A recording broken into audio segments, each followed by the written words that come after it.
Hello students, welcome to EPG Pathshala.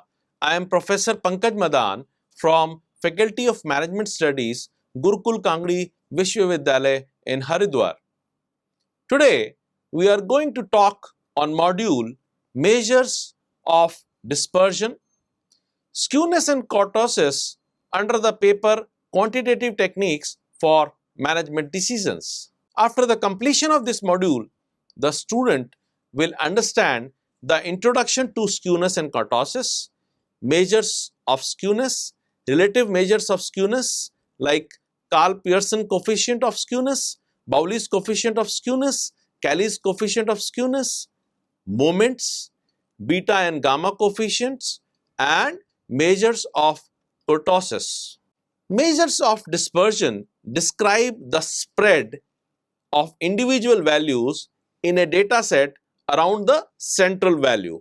Such a descriptive analysis of a frequency distribution remain incomplete until we measure the degree to which these individual values in the data set deviate from the symmetry of both sides of the central value and the direction in which these are distributed.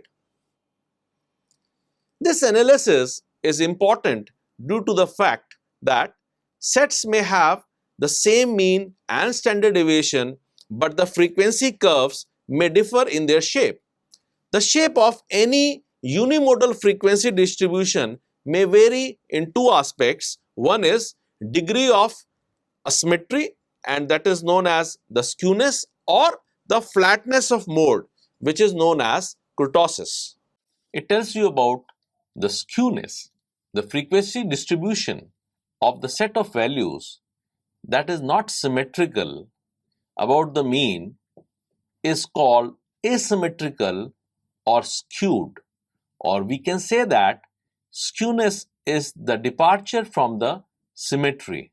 In a skewed distribution, extreme values in a data set move towards the left or the right tail. The distribution is more focused towards the right tail. The distribution is said to be positively skewed. But when such values move towards the lower or left tail, the distribution is said to be negatively skewed. The symmetrical and asymmetrical curves have been shown here in the figure. We can see that in the figure 1, the symmetry is about the mean, and there is no skewness. But in figure number 2 and figure number 3, we can see that the curves are not symmetrical about the mean, or you can say they are not the data is not symmetrical about the central value, and the central value here is the mean. So we can say that the figure number 2 and figure number 3 are asymmetrical. Their pattern is different from the central value. Now if we try to understand this, let's say the skewness of data of a marks of a student is rightly skewed. Then what does it mean? Suppose the marks are out of 100 and the skewness of the data shows that it is positively skewed or it is towards the right. Then considering the central value or the mean as 50, so we can assume in this case, even conclude in this case, that most of the students are having more than 50% of marks, and it can be at a 60% depending upon its peak. It can be 60% or it can be 70%. It means that the shift is on the right hand side of the mean, and the mean considering as 50, the symmetry shows or the skewness shows that the marks of the class are showing a patterns towards the right side, and that is towards more than 50, that is 60 or 70 like that. But if it is negatively skewed, then the average marks of the students are less than 50. It can be 40 or it can be 30. Means more of the students in the class have got the marks less than 50. So that is the use of looking at the figure and concluding that what is the data telling about, or what the figure is telling about the characteristic of that particular data. So if it is on the left hand side, we can say that it is less than the mean, and if it on the right hand side, we can say it is more than the mean. For a positively skewed distribution, arithmetic mean is greater than the median and median is greater than the mode. But for a negatively skewed distribution, arithmetic mean is less than the median and median is less than the mode. You can also say that the median is always in between the mode and the arithmetic mean.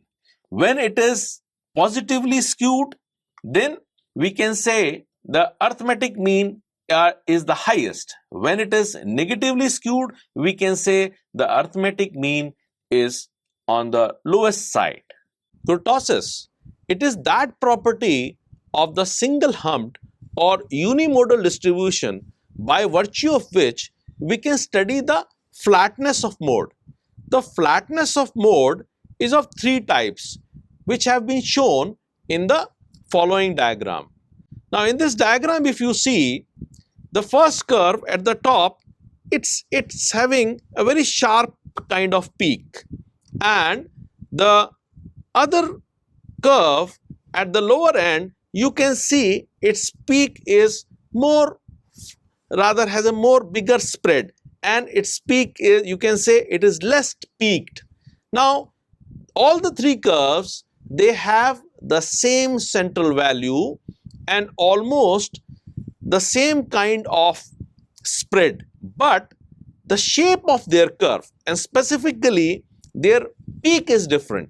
So if the peak is different, it means the mode values are, the spread of mode is different, and this shows different characteristics of different curves. Measures of skewness. The degree of skewness in a distribution can be measured both in absolute and the relative sense. For any asymmetrical distribution, the distance between the mean and mode can be used to measure the degree of skewness, because the mean is equal to mode in a symmetrical distribution. Or even we can say that mean, median and mode lie on the same line in a symmetrical distribution. But if we want to measure a skewness, we can define it as skewness is equal to mean minus mode, or if we want to find out in terms of quartile, it can be said as Q3 plus Q1 minus 2 median. For a positively skewed distribution, mean is greater than mode, and therefore the skewness is a positive value. Otherwise, it is a negative value. So any curve in which the tail is going towards the right side or the higher end of the scale, we say it is positively skewed. But on the other side, if the tail is going on the left hand side or the lower values or the lower end values of the scale, we call it as a negatively skewed curve. The relative measures of skewness. Following are the three important relative measures of the skewness, and the first is Karl-Pearson coefficient of skewness. This measure was suggested by Karl-Pearson for measuring the coefficient of skewness, and it was given by mean minus mode upon the standard deviation. It is also represented by a symbol SKP, that is Karl-Pearson coefficient of skewness. Since a mode does not always exist uniquely in a distribution, therefore it is convenient to define this measure using median. For a moderately skewed distribution, the following relationship holds, and you can see here it is either mean minus mode, or you can also say it is equal to 3 into mean minus median, or mode is equal to 3 median minus 2 mean.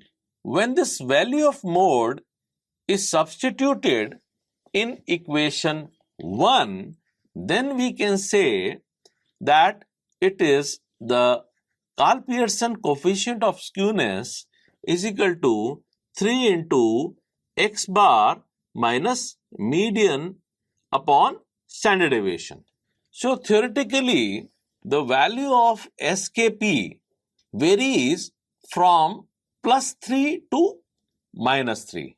But for a moderately skewed distribution, this value varies from plus 1 to minus 1. Karl-Pearson method of determining the coefficient of skewness is particularly useful in open-end distribution. And for other types of distribution, we use a different measure of distribution, which shows the Bowley's coefficient of skewness. And this method is based on the relative positions of the median and the quartiles in a distribution. Or you can say that Bowley's coefficient of skewness is mainly used for calculating the skewness of quartiles. If the distribution is symmetrical, then Q1 and Q3 would be at equal distances from the value of the median, and that is median minus Q1 is equal to Q3 minus median, or Q3 plus Q1 minus 2 median is equal to 0. Or you can also say that median is equal to Q3 plus Q1 divided by 2. It is the absolute measure of skewness, and if it is converted into a relative measure for comparing distribution expressed in different units of measurement, and for this we use a relative coefficient of skewness, or Bowley's coefficient of skewness, which is represented here with formula number 4. And if we talk more about this Bowley's coefficient of distribution, it has certain limitations also. Now, Bowley's skewness is an absolute measure of skewness. In other words, it's going to give you a result in the units that your distribution is in. That's compared to the Pearson mode of skewness, which give you a result in a dimensionless unit, and that is the standard deviation. This means that you cannot compare the skewness of different distribution with different units using Bowley skewness.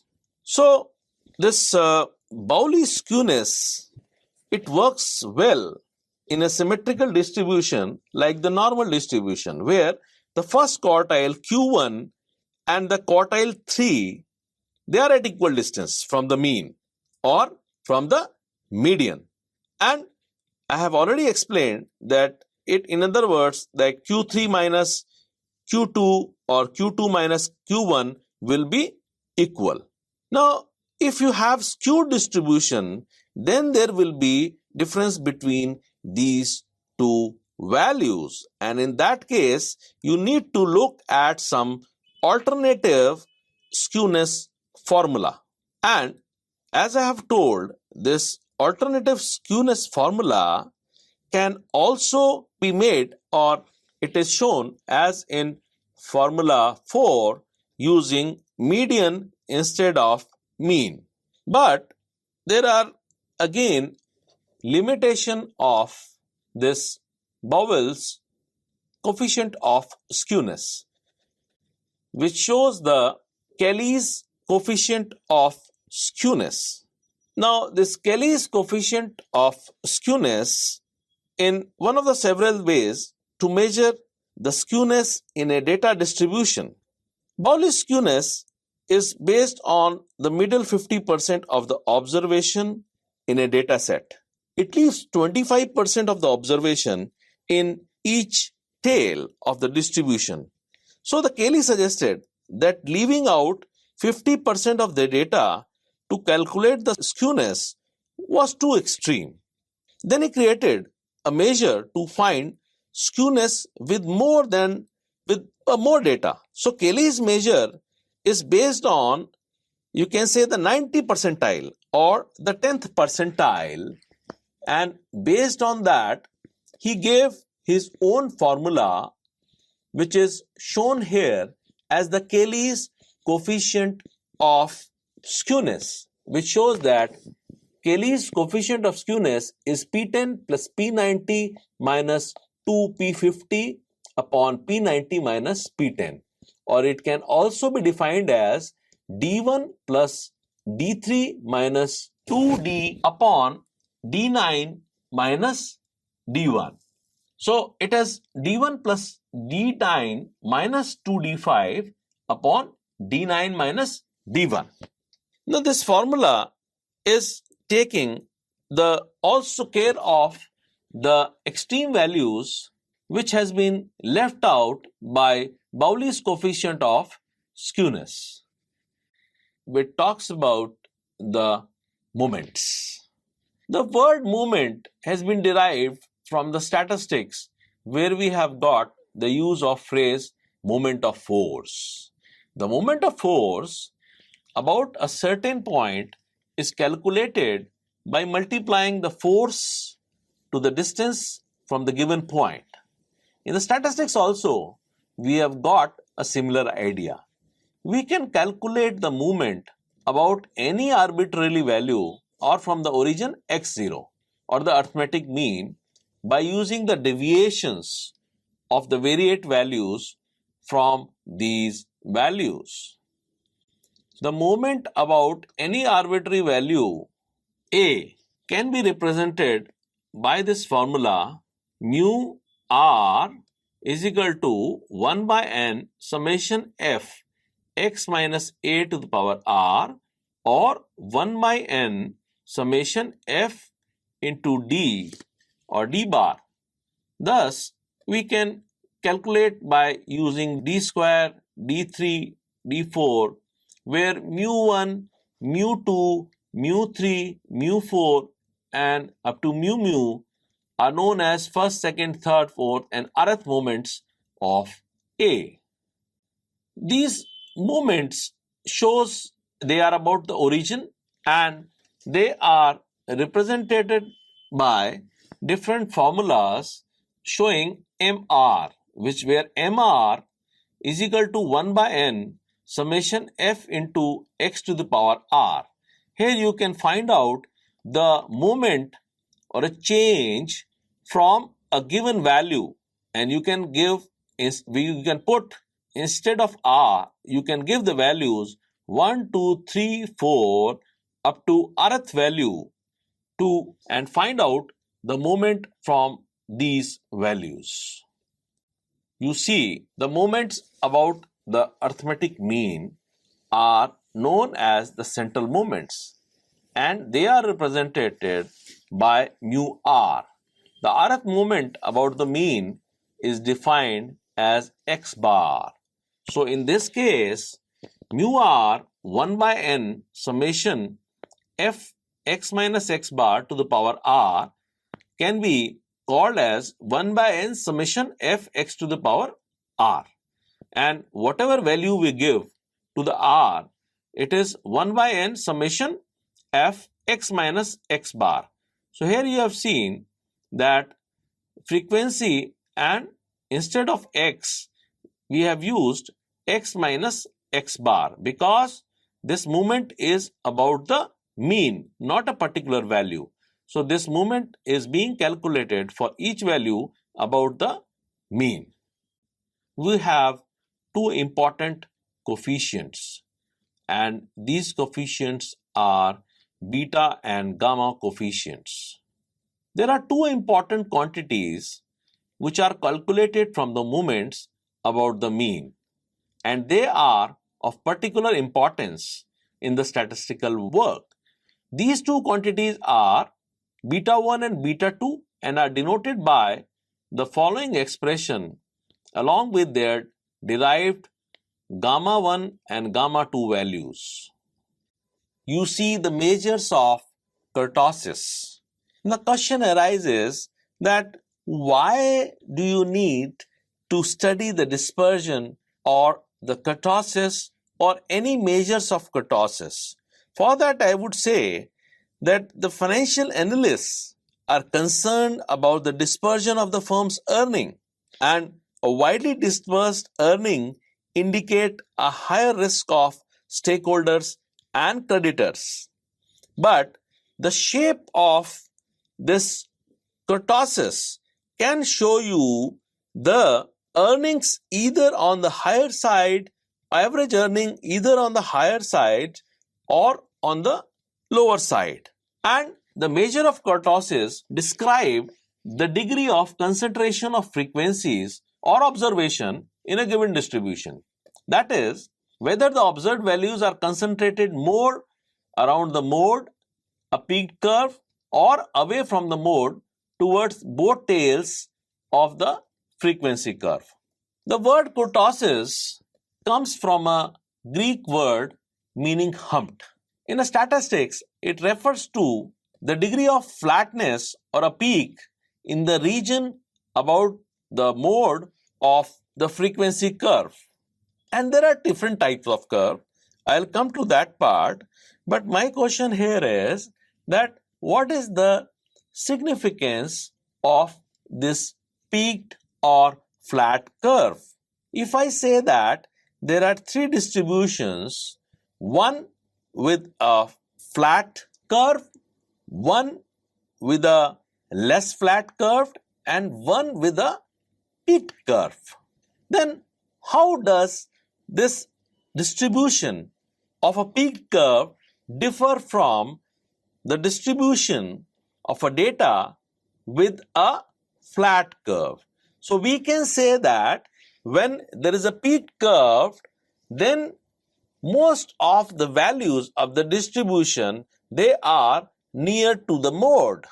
And if we can compare the concentration, or if we can compare the change in the equity prices of three different companies which are having three different types of kurtosis, then we can say that one having a peaked curve, its equity values are more concentrated towards its highest value in a month, and the other company which is having a flat curve, its values of equity within a month varied along, or you can say that it was not concentrated towards a single value or the highest value, means there was much away from the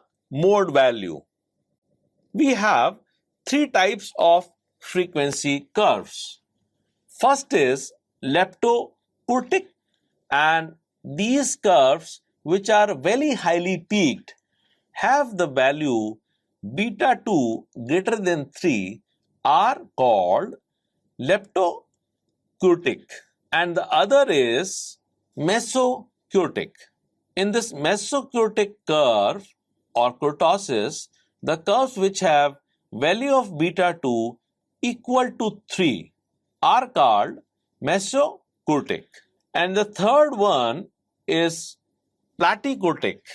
The curves which are flat topped and have the value of beta 2 less than 3 are platykurtic.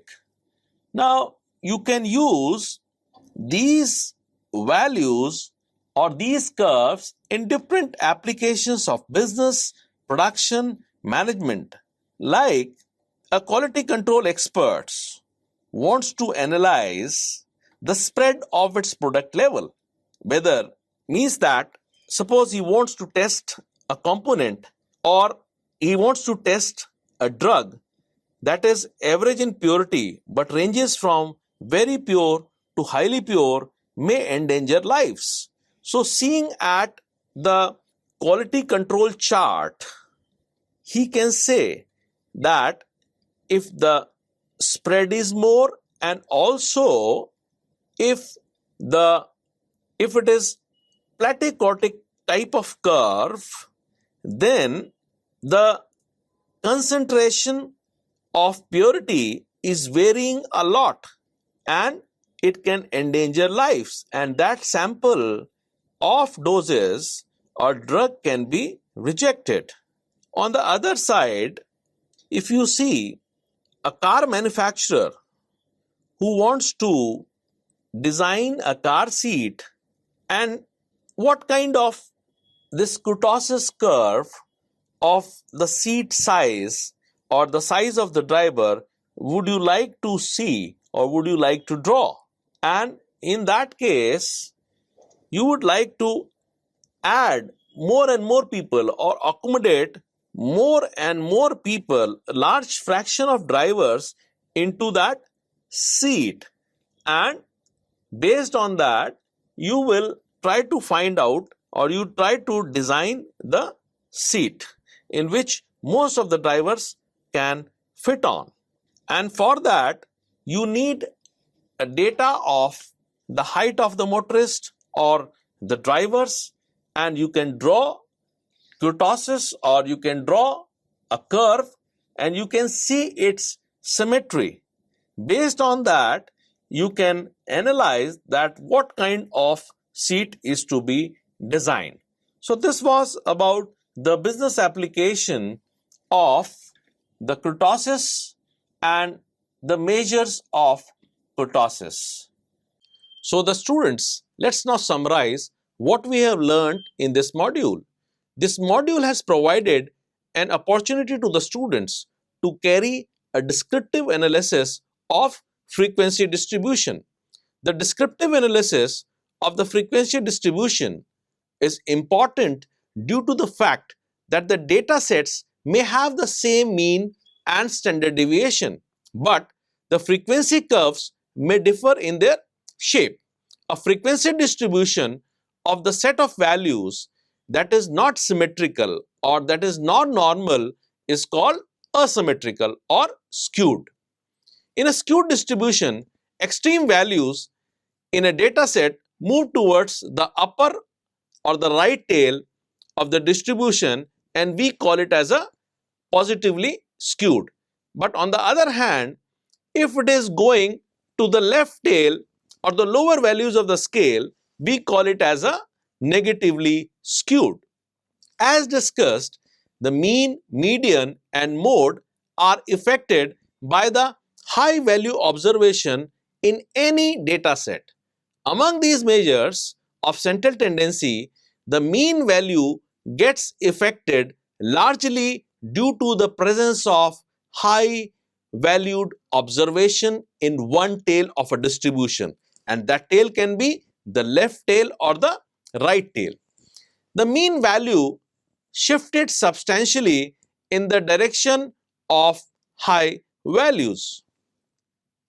The median value is usually unaffected, while the mode value, which is affected by the numbers but not the values of such observation, is also shifted in the direction of high valued observations, but not as far as the mean has shifted. So for a positively skewed distribution, arithmetic mean is greater than median and median is greater than mode. But for a negatively skewed distribution, arithmetic mean is less than median and median is less than mode. I think this summary must have made you more clear about this module. Thank you very much.